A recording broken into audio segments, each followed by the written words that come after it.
Alright guys, so in this video I played Far Cry 3 in 2023 for the first time. Now I'm excited for this one as I've heard that this entry is one of, if not the best in the entire series. And then 4 is roughly the same and each one after that goes slightly downhill, but who knows for me. I don't really want anyone else's opinion to change my view, although upon first starting the game, a bit like in Far Cry 2 when I knew it was a big upgrade from the first game, Far Cry 3 was even more of an improvement from Far Cry 2 and I could instantly feel that this game was going to be the one that I probably enjoy the most out of the 3 games. And after I complete all the other games, maybe that will stay true for all of them, and it will be my all-time favourite Far Cry game, I don't know. Now in this video I'll be going over my thoughts as usual and giving an overall review of the game, to let you know if it still holds up and is ultimately worth playing in present day. There's a lot of big improvements to cover that make this game great compared to the previous 2, that being the antagonist, the look and world of the game, and just the overall gameplay. So if you do go on to enjoy this video or find it helpful, then hit that like button down below, and if story games are your thing, then maybe even considering subscribing to the channel as well. I'm playing through every single Far Cry game at the moment, with 4 up next, and of course I have plenty other games I've reviewed with a playlist for each series, and I'm sure one will be in the description down below, and my last review at the end of this video.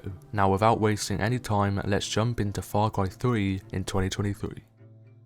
So I'm going to start off with the open world of Far Cry 3 and how it looks so much better and more appealing than the previous games. The game is set on the Rook Island, which if you don't know goes back to its roots of the first game, which was set in the exact same place, but fully upgraded. A big aspect of this is not only the variation in terrain and scenery, with giant mountains that you can actually climb and not just be in the distance, beautiful golden beaches and so many different camps and bases that you can actually raid, but then there's also the overall colour and vibrancy of this game, which just looks even better at different times of the day in terms of the lighting, whether that be the sun rays at golden hour or at sunset. Just everything with the setting is perfect for the type of game it is, and don't even get me started on the graphics, which of course top it all off. There's one part having a detailed and well thought out scenery, but the graphics and visuals are also what makes it, which is so surprising with how old the game is now and being over a decade since it first released in 2012. Of course this is even more stunning on PC with the highest settings as seen in this gameplay,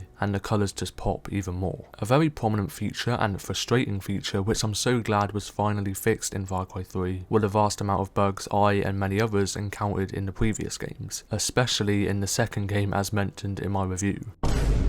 Luckily in this game it ran fine with literally no bugs at all, and I'm so glad because I could already see myself enjoying this game a lot more, and it would have been a shame if bugs ruined the experience, which I'm sure to some players may not always be a big deal, but if you encounter as many as the amount in earlier games, then it's bound to take away the immersion slightly. But as I said, in this game it was perfect and was smooth to play in this breathtaking world, which I couldn't be more pleased about.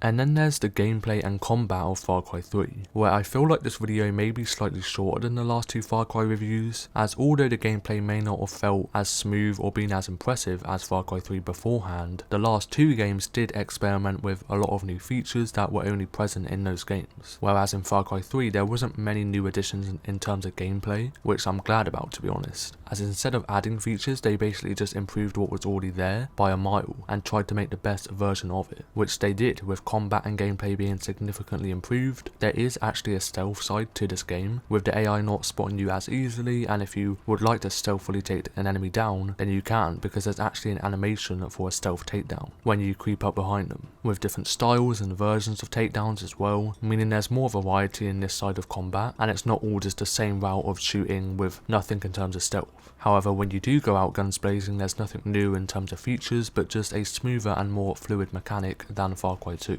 Of course, with the first game to the second, shooting was very different, as the first game had it very simple, with only the crosshair becoming smaller, and that's what you would use to shoot basically. You wouldn't actually aim down the sight of your gun, whereas it became a lot more advanced in the second game. In Far Cry 3, it followed the same style as the last, like in the majority of first-person shooters now. It was only because the first Far Cry was so old that it was very simple and limited. The gameplay does feel a lot easier, which could take away the immersion and feel slightly of the last 2 games, where it was more challenging and had that endurance feeling. Now this isn't just in gameplay, which you can of course adjust yourself, but as you play through the Far Cry 3 story, you instantly get saved by Dennis Rogers, who I'll get into, and it does feel like the world is much more alive alive in this one, and you could feel less independent because you're always with a bunch of people who aren't actually trying to survive, they're just going about their day. Like, you start off in a party and that's them just having a good time, compared to the last two games where every place felt much more hard hitting and you really wanted to get out of there. Once again, as before, you have a crafting system, so nothing new again, but just immensely improved, with craftable weapon holsters, pouches, health kits, etc. Then the skill tree is expanded on with 3 different sections and so many different level ups that would help a lot, adding on to that less of a challenge and ruthless feeling. The amount of ammo and health you gain is very generous, however it's personal preference on the way you play, so you can alter it with difficulty level, or just not decide to level up any skills, which will of course increase the challenge in combat and loot becomes a lot more sparse. I believe they're just trying to please everyone's playstyle, which I think they achieved quite well. Nothing crazy once again, but a fun and interesting touch was added to the skill tree, where it's actually based on a tribal tattoo that expands with each skill you unlock. Now let's focus on the story of Far Cry 3, starting off with the main protagonist you play as, who is equally as important as the infamous antagonist Vars, who I'll get into later on. But the main character of Jason Brody starts off with his group of friends on a skydiving trip as tourists, who suddenly get held hostage by the antagonist when they land on the island of pirates. Now Jason starts off scared and a pretty generic person who is frightened to shoot people even though they had held him captive for no apparent reason. It's very obvious from the start, where even in his voice he's extremely on edge and scared of the whole situation. But as you slowly progress further into the story, when he first kills someone with a knife when defending himself, you can tell that the game portrays him as very shook up and in a way guilty, even though he would have literally been killed by that man. This even carries on when he's dissecting animals for parts that will help you craft different items, and how he's just disgusted by all the guts. But gradually you see Jason's character develop over time, which wasn't really seen as much in the previous games,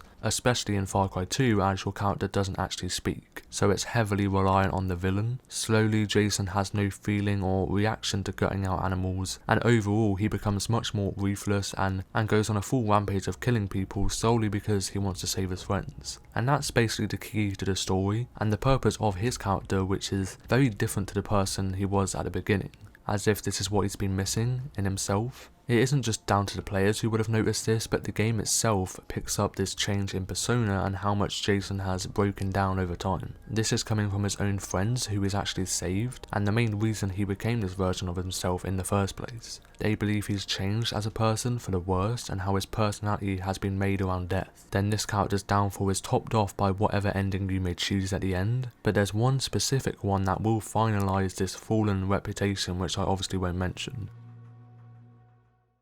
Now that's just in the protagonist, don't even get me started on the game's antagonist Vars Montenegro, who funny enough is only in the game for around the first half, so it's kind of a shame that I couldn't see more because he's that good of a character. His character is presented so well and he's become one of my favourite antagonists in a video game ever. In the story, Vars' insanity increasingly grows from already quite high at the beginning, but throughout the story the game does an amazing job clearly portraying this contrast between the two characters of Jason and Vars, due to the uncontrollable urge to kill one another, which is equally as great and works perfectly well with the contrast of Jason at the beginning and at the end. They both want to become the best fighter, even if with Jason that means losing his normal self, and with Vars corrupting himself more and more as his insanity progresses increasingly further, with both of these characters making the story and narrative so good compared to the previous games. Once again, just fully improved all around. It definitely still holds up now, and I would say for sure that it's still worth playing. And that's where I will wrap up this review of Far Cry 3 in 2023. I really hope you enjoyed it or found it helpful in any way. If you did, then let me know by hitting that like button down below, and maybe even considering subscribing to the channel as well to see the rest of the Far Cry series, whether that be the previous videos or the ones to release, if you'd like to.